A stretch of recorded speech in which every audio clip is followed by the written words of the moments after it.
Happy spring, everybody. Eve here from Vitamin Eve Nutrition Counseling, and today we're going to talk about how to navigate the springtime holidays and still feel wonderful about yourself and food and navigate it with grace and ease. So let's jump into this content. And the reason why I was finding this important is during the winter holidays, at least I talk a lot about overeating and the holidays and New Year's and how stressful that could be. But there's a wind of holidays coming up.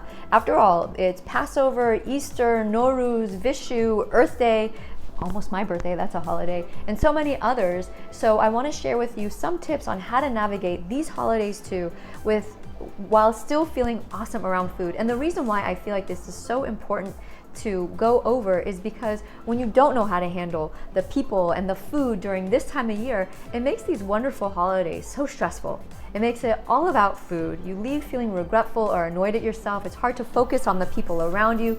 Great opportunities to connect and to love are totally lost. So I made this video because I want you to enjoy these gatherings. I want you to feel present, feel wonderful about the way that you're eating, and really celebrate the essence of what there is to celebrate during this wonderful time of year.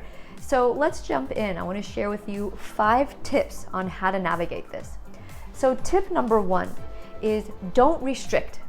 The biggest mistake people make when it comes to celebrating a gathering with friends or family or whoever else, coworkers, is leading up to it is they restrict. They skip meals, or they eat light that day, or they avoid carbs so they can really enjoy the night.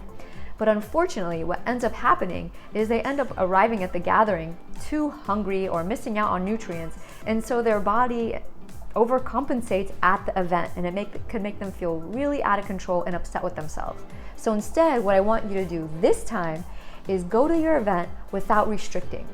You want to arrive there gently hungry, not starving. So that way, food isn't the most important thing there. You're more present for the gathering. You feel like you have dominion over your choices. You know, it makes it a lot easier to navigate the food and the people there. Tip number 2 is when you plate your food, do it mindfully, do it thoughtfully. Make sure that you're giving yourself enough food. Don't serve yourself a teaspoon of rice. And I know people do that. They just give themselves, so little, an unrealistically small amount of food.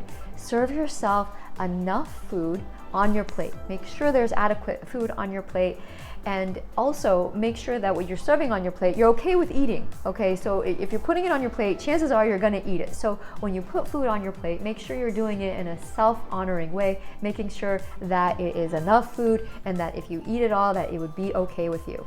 Tip number 3, and this really helps, is to eat your food mindfully. Pay attention to your food as you're eating. Give yourself permission to savor it. This may mean that you sit down. I know sometimes there's no space at the gathering, so maybe find a place where you can sit down or at least rest your food on the table while you're eating. That could really help.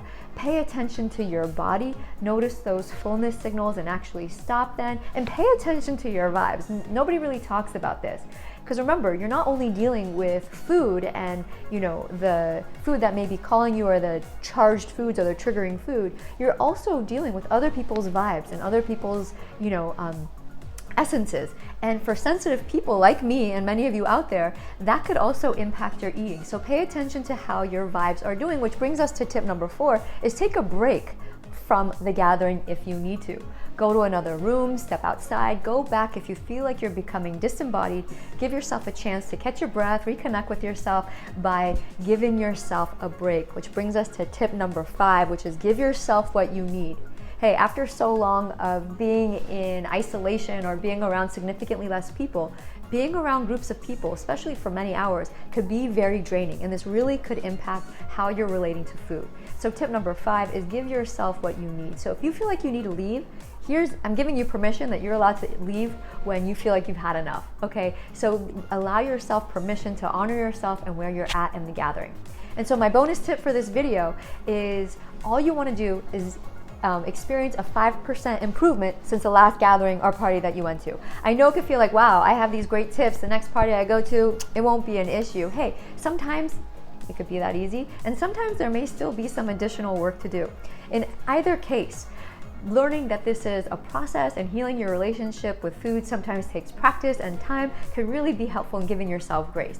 So remind yourself that as long as it's getting at least like 3 to 5% better, that's definitely progress, and to congratulate yourself and acknowledge yourself for that. So I hope this video was helpful. Leave a comment below on any tips I may have left out or on your favorite tip.